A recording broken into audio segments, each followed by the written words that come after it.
sis! Chirides here! Another day, another adventure! And for this day, samahan niyo akong mag-spontaneous solo Mindoro Loop ride! Akala ko wala. Today is Thursday at kaya tayo magsasolo Mindoro Loop ng biglaan dahil kailangan natin huminga panandalian.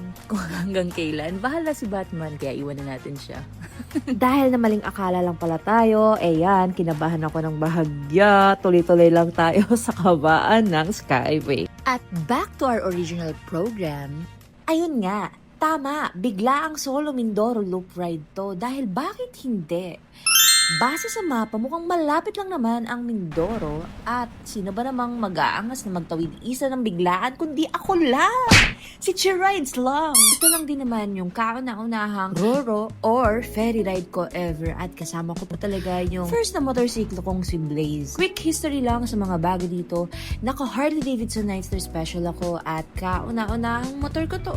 Hindi ako nag low cc or scooter. Tapos nag-start ako officially magmotor noong October 2025 at nag-solo ride na ako starting December that same year. And the rest is history. At okay, matapos ang isang oras na pagmumotor mula NLEX, Skyway, SLEX at Star Tollway, quick kape at withdraw muna tayo para may sapat tayong cash. Ice Americano, no sugar para sa mapakla kong love life. Di na rin pala ako nag-breakfast kasi hindi talaga ako makain kapag kulang ang tulog at may long ride. Para hindi antokin. Amen. At nakarating na tayo sa Batangas City. Ayan. Kinakabahan ako dahil hindi ko talaga alam kung paano ko bibit-bitin yung motor ko papuntang ferry, ganyan. Pero as usual, mas nangingibabaw pa rin talaga yung excitement ko dahil again, solo ride ito. Ayan, kung nagbabala kayo mag-solo ride, it takes a different level of alertness talaga kapag mag-solo ride kayo. Tapos, different level of budget din. Speaking of alertness, one of my weaknesses pa rin ang... So, kung magpo-port area kayo, mag-ingat lang kayo kasi napakaraming speed bumps na to at kumukupas na yung mga markings nila. Tapos, be mindful din sa napakaraming traffic cones along the road. Nasakay? Opo, Palama. So, dito sa first stop na to, tinanong lang kung sasakay ba ako kasi baka hindi, magpipick up lang ako, mga ganyan. And then, pinaproceed na ako sa may assessment area. Yung assessment na to ay gagamitin for the port fee.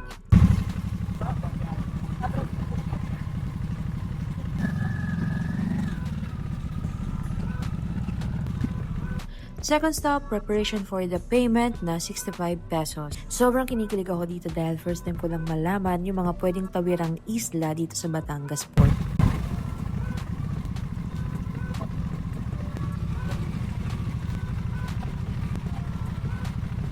Dahil kaka-withdraw ko lang, wala talaga akong barya. So I'm sorry po. Pero maganda kayo ng 65 pesos. At gaya ng nabasa nyo, hindi dapat dito. Saan ang galing nyo? Ito kayo sa lane 1, 2, 3, and 4 kayo pumasok.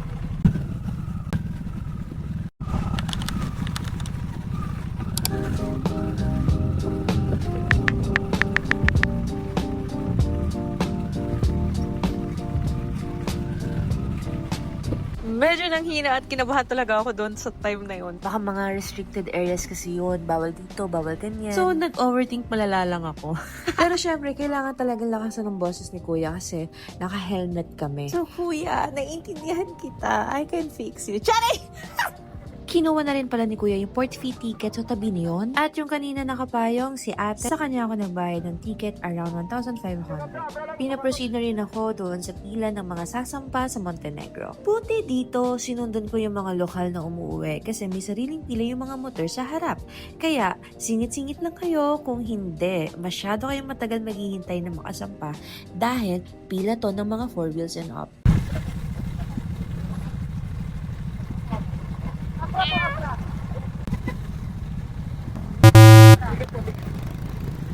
Nakita nyo na. Hindi po. Ano pa pinagkata nyo? 1.5? Ibalik po ako dun para Di ba maiiwan? hindi ko kayo iwan, ma'am. Sige. Kuya, pwede ako pumalit dito? Ako, ma'am, pwede po. Kuya, wag mo ako iwan ah.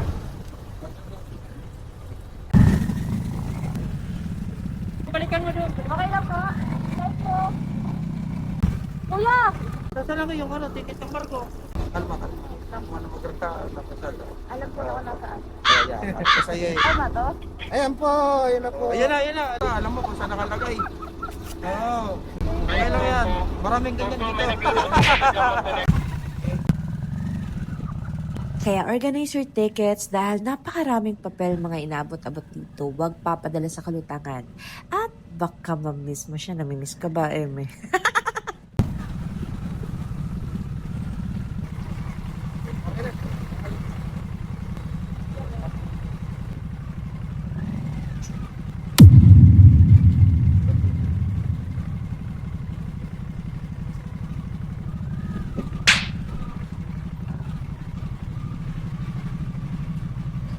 After mag-park, nag-register na rin ako. May umikot na ferry crew dyan. And naka-gear 1 din ako. At lock up ng saddlebags para di kulangin ng mga baon kong brief.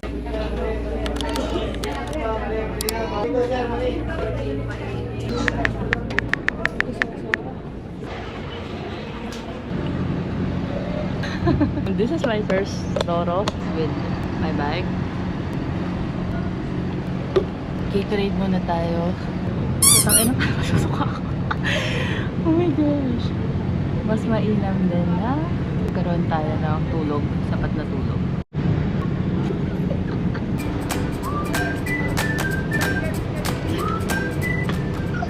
So dito ako parang pag nalunod, may unang salbabida. Salbabida kagad dito. Ay, hello ako na.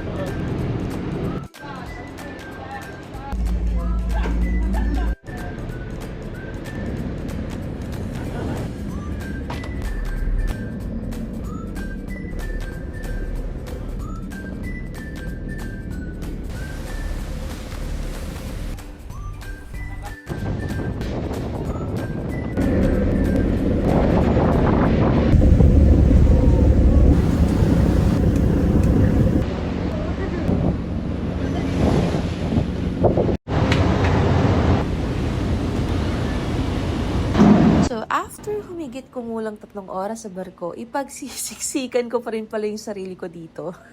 So, ganito pala yung setup sa Roro. Tatalian talaga yung mga bikes nyo, then cocoveran buong biyahe. Gear up ulit tayo with Mac na riding jacket na sobrang love ko kasi mesh siya.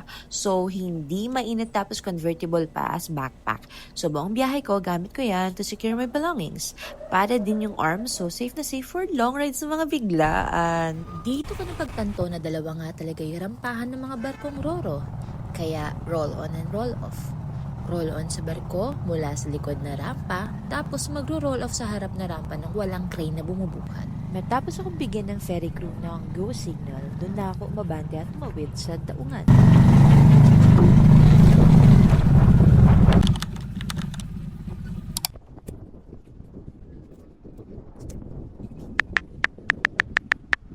Touchdown! At nakarating na nga tayo sa Abra de Ilog Port, ang starting point ng magiging loop natin. Uunahin muna natin ang Occidental, tapos Oriental Mindoro na. Dahil nga biglaan tong loop na to, wala akong kaplano-plano. Ang iniisip ko lang, kailangan kong magpagas.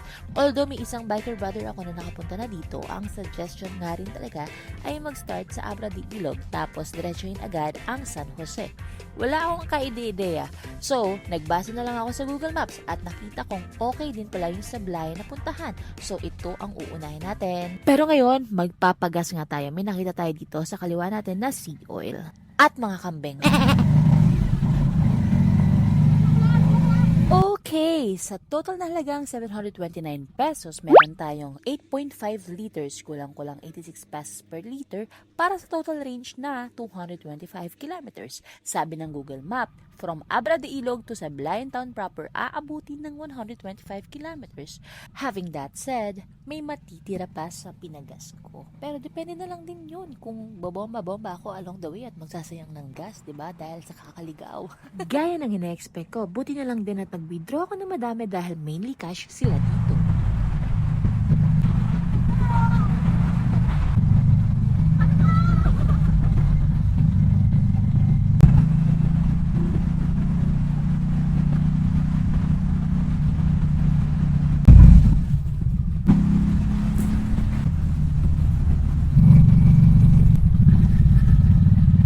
Ang Mindoro pala ang 7th largest island sa Pilipinas, pero surprisingly, hindi siya ganun ka-touristy compared sa ibang mainstream islands. Siguro kaya sobrang authentic pa rin ang vibe niya. Hindi mo kailangan makipag-unahan sa dami ng tao para ma-enjoy mo yung lugar. At sinasabi ko to habang respectfully nag-overtake ako. Isa pa sa mga napansin ko, iba yung experience ng pagre-ride dito. Hindi siya yung tipo ng ride na kailangan mong magmadali. Okay, my bad. Daming beses ko pala sa video na to na di napapansin may tumatawag sa akin dahil nga naka-classic rock essentials jam tayo sa Spotify. At ayun nga, mas ma-enjoy mo yung Mindoro kapag mabagal ka. Kasi halos every few kilometers may dahilan para huminto. May rason para huminga. Minsan dagat, minsan bundok, minsan palayan, o minsan simpleng probinsyang tahimik lang. At ayun ang pinakasapat na kailangan ko ngayon. At dahil nagsisimula ng pumatak-patak yung ambon, hinto muna tayo saglit sa mga paborito nating kambing at gawin muna nating bag and jacket natin.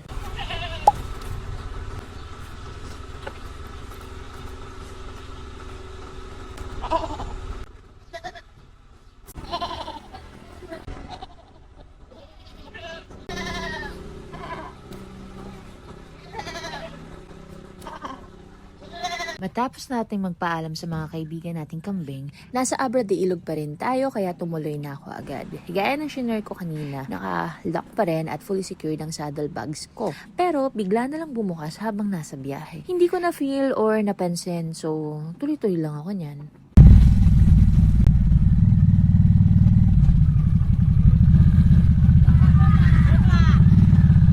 Malalawak at maaayos ang mga kalsada so far from Abra de Ilog to Mamburao. Pero kahit malawak yung mga daan, be mindful lang sa mga school zones. Always slow down and double ingat lalo na kung babiyahe ka ng weekdays tulad ko. Dahil maraming mga estudyante yung naglalakad sa kilid-kilid at mga tricycle na bumabiyahe.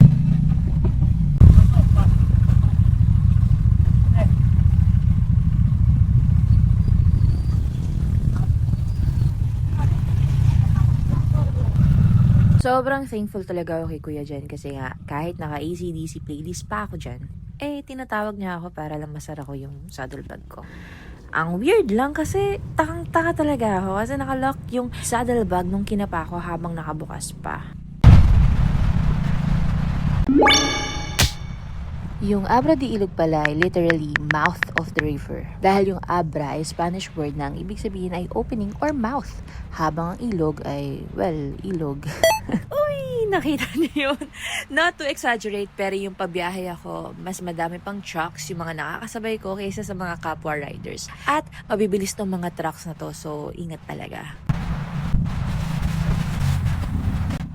By the way, Mamburao is the capital of Occidental Mindoro. Pero huwag kayong mag-expect ng malaking syudad. Ang charm niya nasa pagiging simple. Isa rin ito sa mga pangunahing agricultural towns ng probinsya. Dito rin madalas mag-quick stop ang mga riders para magkape, magunat ng katawan at magpa-full tank bago ituloy ang biyahe. Pero dahil lumalakas na nga ang ulan at mas na-enjoy ko yon, tinuloy ko ang biyahe ng walang hintuan until...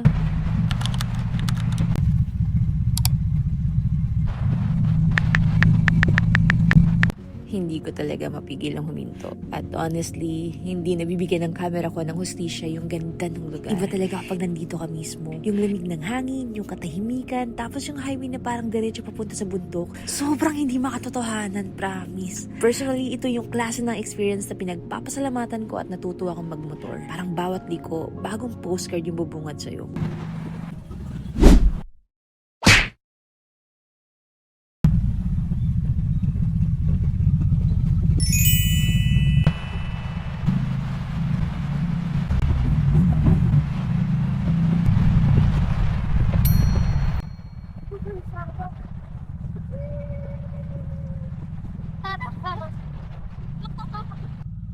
Habang papunta akong Sablayan, imbis na sa usual highway, dito ako napadaan sa Sablayan Prison and Penal Farm Road.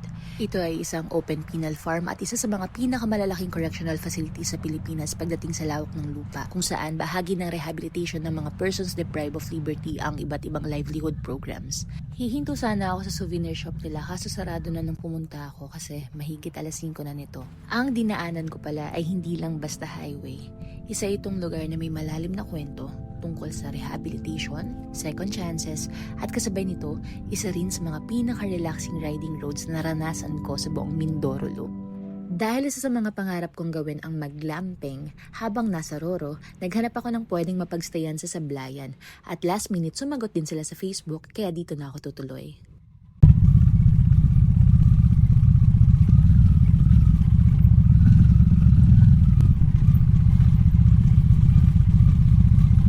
Gumara po. Sige po.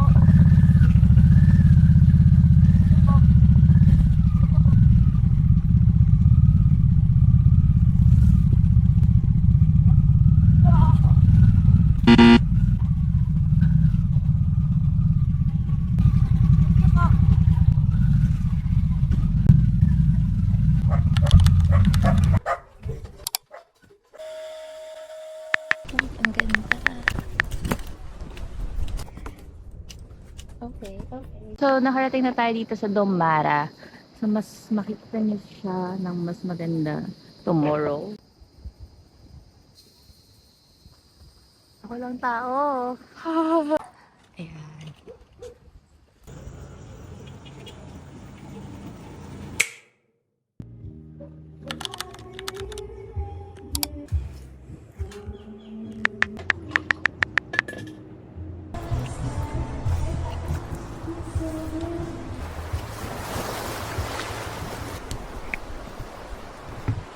Sige, mga intrusive thoughts natin.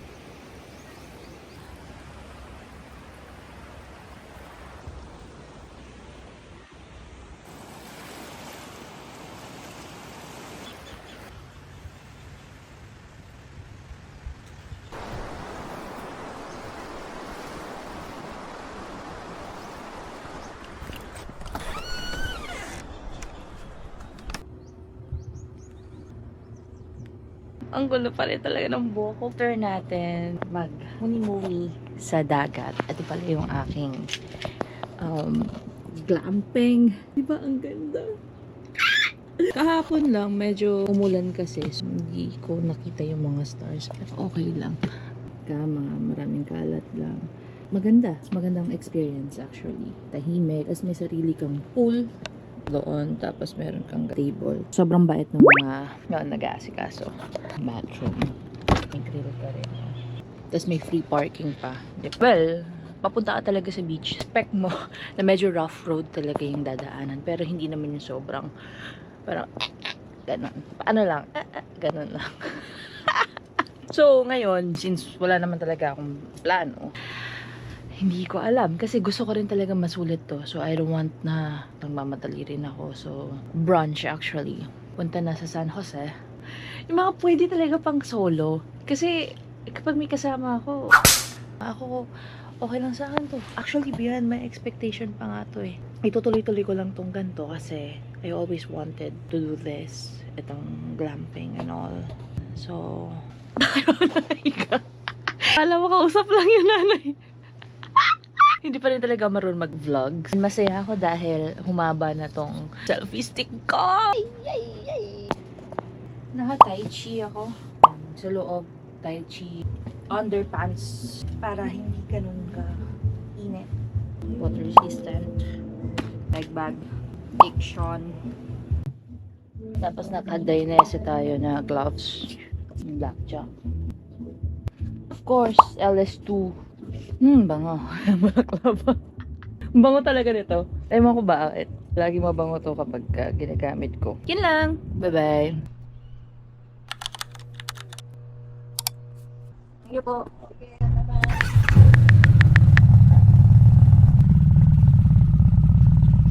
Let's go.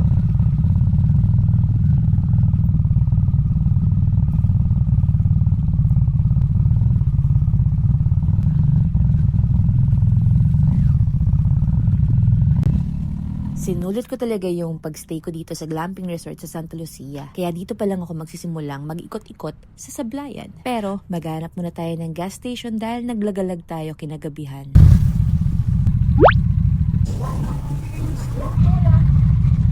Actually, nagbalak akong mag-Apo Reef pero nung nakausap ko yung mga lokal, hindi pala siya ganun kadaling i-check off sa itinerary. Kaya dumiretso na lang ako sa Sablayan Parola Park, isa sa mga pinaka-iconic landmarks ng bayan. At hindi lang dahil sa lighthouse o sa overlooking view, dito rin matatagpuan ang island-to-island zipline connecting Parola Park to Pandan Island. Kaso, under maintenance nung mag-zipline sana ako. So, umakyat na lang ako sa Parola Park mismo.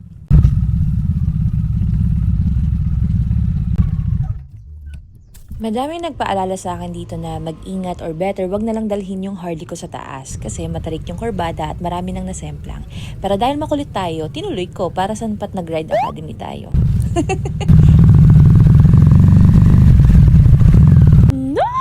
So yun no? Kaya proud ako dito kay Blaze palagi. Kahit saan ko talaga dalhin. I love my bike. Ay natumba daw, naka-Harley din. Pero okay lang. Babalik ako dito with my best friend. Maybe. Lang. Ang isa na sticker eh. Meron ba? Pre. Thank you po. Thank you po. Thank you po. Thank you po. Thank you. Po. Taga Mindoro kayo? Opo, taga Rizal po. Ingat ah. Thank you po ate. Thank you. Tubig.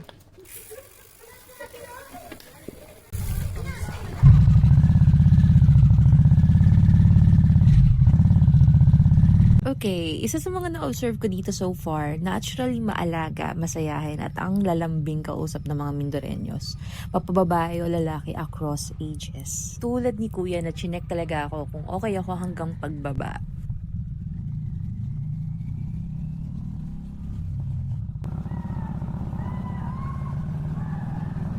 After mag-brunch budget meal sa Hanari Kohi, student-friendly coffee place malapit sa San Sebastian Parish, tumuloy na agad ako biyaheng pa San Jose which is 1.5 hours ang layo with around 84 kilometers. Pero yun nga, kung bibisitang Sablayan, hindi guaranteed na makakapunta ka sa Apo Reef or makakapag-zipline ka. Weather dependent ng mga adventure sa isla. California, to love the place. Woo! Kapag malakas ang hangin o alon, which is katulad ngayon, kinakancel or nire-reschedule para sa safety. Pinayo rin sa akin ako magbabalak ako next time 2 to 3 days para dito, especially sa Apo Reef. Kapag pumayag ang panahon, jackpot. Kapag hindi, may iba pang pwedeng i-explore sa buong Mindoro.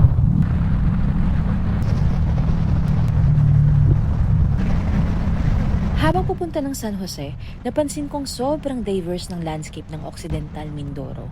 Isang minuto nasa tabi ka ng dagat, tapos maya-maya puro palayan, nyogan, at malalawak na kapatagan na ulit. Speaking of nyogan, nasaan ang mga nagbebenta ng buko juice? Buong ride ko, ready na ako huminto para uminom ng fresh buko.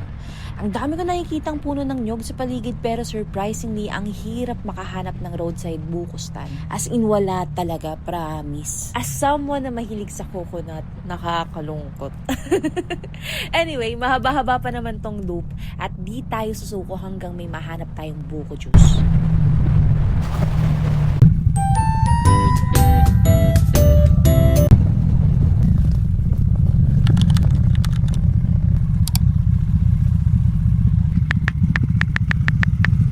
At nakarating na tayo ng San Jose, ang commercial at business center ng Occidental Mindoro. Dito halos sumigot ang economy ng probinsya. Kaya kung may kailangan ka habang nagluloop, malaking chance na dito mo siya makikita. So, syempre, depende na lang yun kung anong kailangan mo pala. Baka nasa Maynila pala. Habang nagkakape, tumingin na rin ako ng available na matutulugan dito. Ang vibe ko naman ay beachfront. So, tinype ko lang ang beachfront San Jose at ayun, sobrang convenient ng name, di ba? So,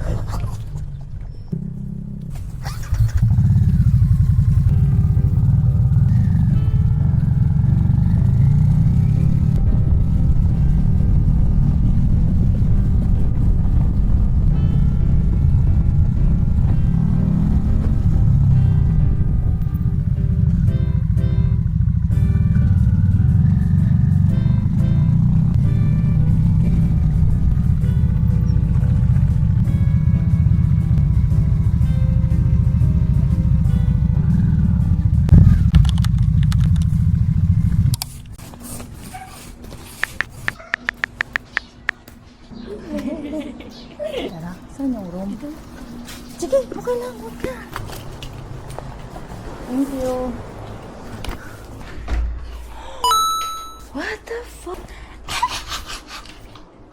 Ang ganda, gago. Bakit po sobrang mahal ni Lord? Lord. Wait lang, Lord. Pakita ko sa inyo. Si Lord. Oh my God. Ay, ganda ng CEO. Wow. Kuya, may daan po dyan? May tagusan po? May gate po dito? At thank you po. Thank you.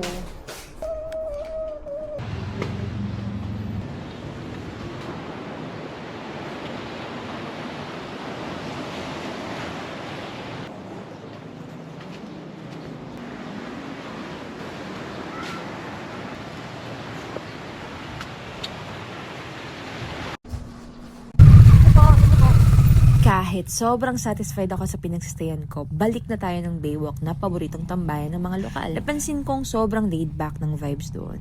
Walang pressure, walang nagmamadali. Parang buong bayan sabay-sabay lang nagre-relax pagkatapos ng isang mahabang araw. Tapos may night market din, kaya buhay na buhay talaga. Diretso pala muna akong MV Garandia para sa naging kakilala ko dito sa San Jose. Dito na rin ako magdi-dinner. So, tinanong ko, ano ang mas healthy? Beer or milk tea? Ang sagot ng Google Gemini ay beer. So, maghanap tayo ng beer ngayon.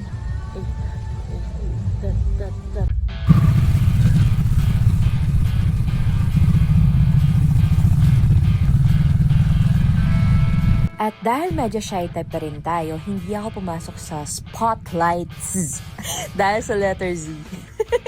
Joke. Too much yung vibe for me and di ko rin bet yung walang alfresco kaya di na ako tumuloy. Tapos yung sumunod wala namang beer. Kaya magmamatcha na lang tayo sa katabi bilang mahilig sa kambing. Matcha po ha. Block-block ako nalalaman.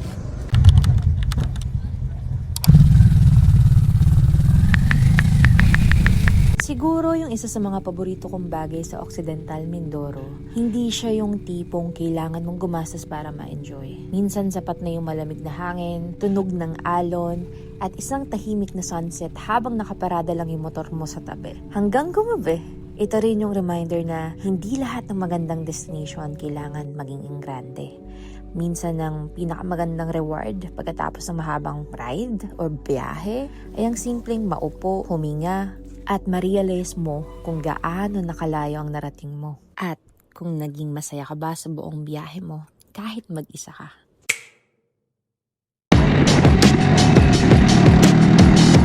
Che po. Che.